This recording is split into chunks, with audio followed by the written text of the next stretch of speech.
Hello and welcome to this week's newsletter, and my word, what a rubbish run of weather we are having. Isn't it terrible?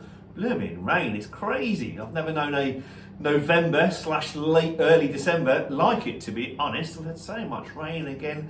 The weekend's golf was cancelled, golf course was closed all weekend, so it's not been great. So haven't seen many of you over the last week or so, unfortunately. But there has been lots going on in the golfing world, hasn't there? Shall we start with Jon Rahm? Jon Rahm's gone to LIV, the world's worst kept secret. He's gone to LIV for a reported $600 million.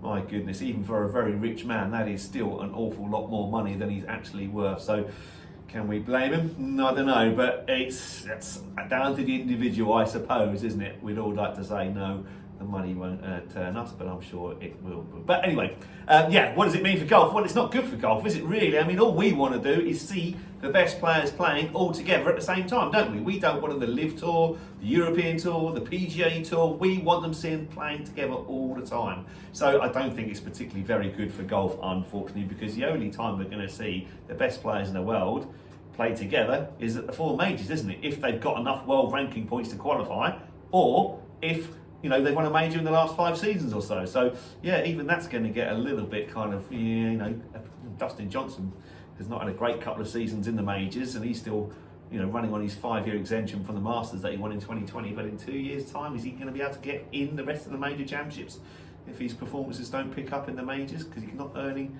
world ranking points otherwise, is he? So it could be a sad old state of affairs for world golf. Where that leaves the PGA PIF deal, I don't know. It seems a bit of a strange one. I can't imagine Jon Rahm will be jumping ship to go to LIV if this PIF deal was still on the table. Saudi investment fund, but I don't know really. It's all a bit of a mess, isn't it? And what a shame, really. So Jon Rahm unfortunately has gone to LIV. His choice, lots of money. It's generational money, isn't it? It's not just his family money, that's generations. But there we go. Yes, and then we had the golf ball news, didn't we? Again, the second world's worst kept secret, the rollback on the golf ball got confirmed. It's going to change for the pros in 2028 and you amateurs in 2030. It's just going to basically put a limit on how far the golf ball has gone. Whether that's right or wrong, I don't know. As I said last week, I've got my opinions, but who knows really? Time will tell, I guess. Right, okay, let's move on then. Let's move on to shop news and our Christmas draw. We've still got a few squares left, £5 a square, and you can come win yourself £1,000 worth of golf equipment. So come and get your squares very quickly. £5 a square, there's 300 squares. We've also got second prize of, I've just got it written here, of a waterproof cart bag, £220, a Under Armour jacket worth £130, pair of golf shoes, £90, and fifth prize is a jumper worth £60. So there's 5 prizes there as well, all worth a nice value, but the £1,000 first prize. What about that? Treat yourself to that. So come get a square, £5 a square. In other shop news, Ollie is going to do a little promotion over the Christmas period. I'm away on holiday, away with my family, got the week off with family. So Ollie is making use of the simulator and Augusta. We've had a few people playing it already, especially Sunday morning. A couple of lads came in and played Augusta at about 9, which they thoroughly enjoyed. So it is good fun. Make the use of the simulator, certainly on a Sunday or a Monday when generally it's not in use. The rest of the week it can be in use because of we're using it for lessons or fittings and what have you. But generally a Sunday and Monday we don't do too many lessons on those days. So it's a good time to come and use it if the golf course is closed. But Ollie is doing a Beat the Pro around the back 9 of Augusta. Okay, so you get a chance to play with Ollie in a 2-man scramble. So you need to pair up, 2-man scramble to take Ollie on around the back 9 of Augusta. Prizes for the best result against the pro, and there's nearest competition on the 16th as well. It's £15 per person to go back in prizes. Speak to Ollie for more details, but he's got times available: Monday the 18th at 2 p.m, Wednesday the 27th at 1:30, Friday the 29th at 1 p.m, and Sunday the 31st at 1 p.m. If you've actually taken Ollie on round the back 9 at Augusta for 9 holes, Texas Scramble, come and speak to him and book us in. Should be a bit of fun, and you can win some prizes as well, so that should be good. In Galston Golf Club news, we did have a couple of competitions last week before the rains came. So going back to last Wednesday's ladies win and bring, and it was Maggie Hart. Maggie won with a fantastic 37 points. Well played, Maggie. Great golf that. Julie Harbour came second with 33, and Debbie Jerry came third with 31. Well done, Maggie. Great result. That. In the men's midweek Stepford the following day on a Thursday, Ray Pope won Division 1 with 34 points. Ben Warnoff won Division 2 with 34 points, not quite the 42 points that he got the week previously, but still well done, Ben. Good form has continued. And Division 3, Carl Ford won with 33 points, beating Terry Warnoff and Barry Peake into second and third, all on 33 on count back respectively. Right, okay, next on to Augusta, the third hole of my match versus Ollie, the little short-ish par 4.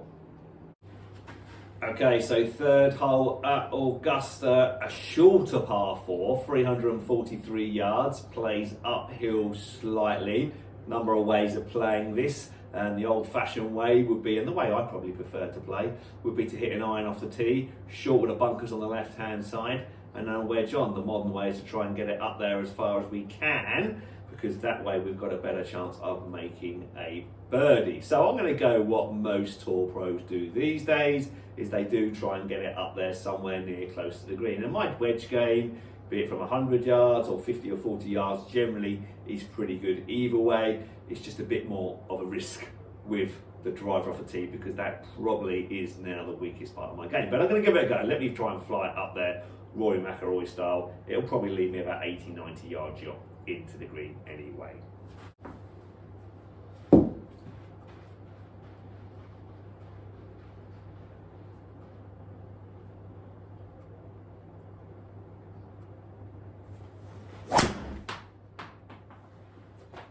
Push this one. Oh no, right behind the trees, in the trees. Oh, I struck it well, but one left, one right. I'm not driving it well at the moment. Disappointing. Over to you, Ollie. Okay, I'm going to go a slightly different approach. I'm going to go 3 with a leave myself a more of a fuller shot.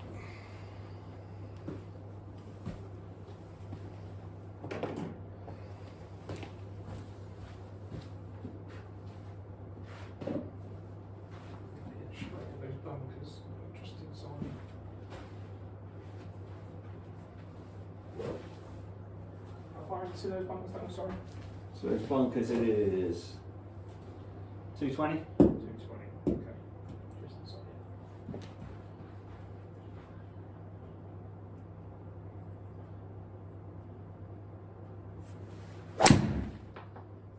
Yeah, very solid. Tee shot that. Sit down. Yeah, take that away. Very good. Right, still you, Ollie, then. 100 yards, playing, probably playing 102 yards, isn't it? 4 foot uphill. 102. Narrow strip of green here, isn't it? And it all falls away down to the left, so quite normally they play pin high, 15 foot right of the pin normally, don't they? A little bit right of it. Yeah, and then maybe just try and spin it down the slope if they can.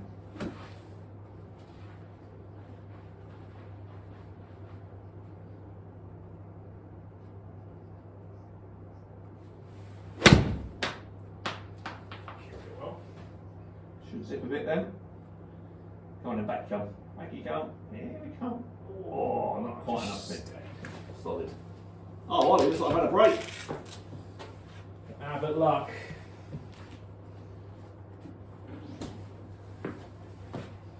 Better to be born lucky than rich. Right, okay then. Although the only problem with the simulator, there's some branches hanging over, but I don't know how high they are, how far away they are. Whether I can go over them, whether I can go under them, you can't see that on the 2D image, so that's very difficult. So there's a bit of luck going on here, but I'm going to take it on. If I catch one of the branches, well, so be it. So 96 yards, playing 2 foot up, so basically 97 yards, which for me is a nice, smooth 54-degree wedge.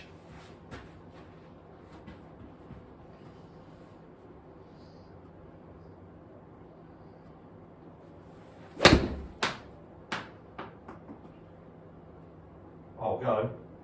Don't spin. Don't spin. Must have caught a leaf. Okay, both on the green. This is a tricky putt now. So 28 foot, 11 inches, 4 inches downhill, big right to left, big right to left, all about speed, 28 feet, so I think I'll go with my theory that served me well on my first punt. 14 foot out there, 15 foot at Galston, aiming right. So what's a 15 foot at Galston at the moment? Probably about that.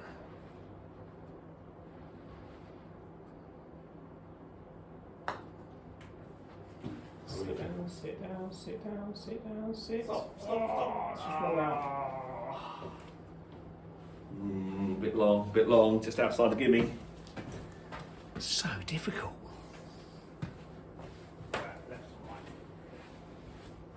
Left to right, 26 foot. 5 inches downhill.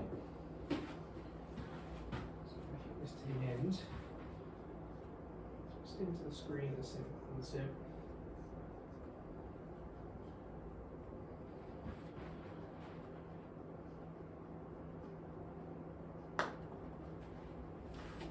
Bit right, Ollie. That's good pace, I think. Yeah, I'll get me the par. Yeah, good pass. Solid first 3 holes, 3 pars.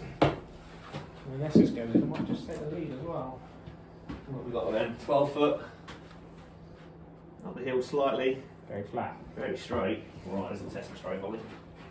There's a test my stroke.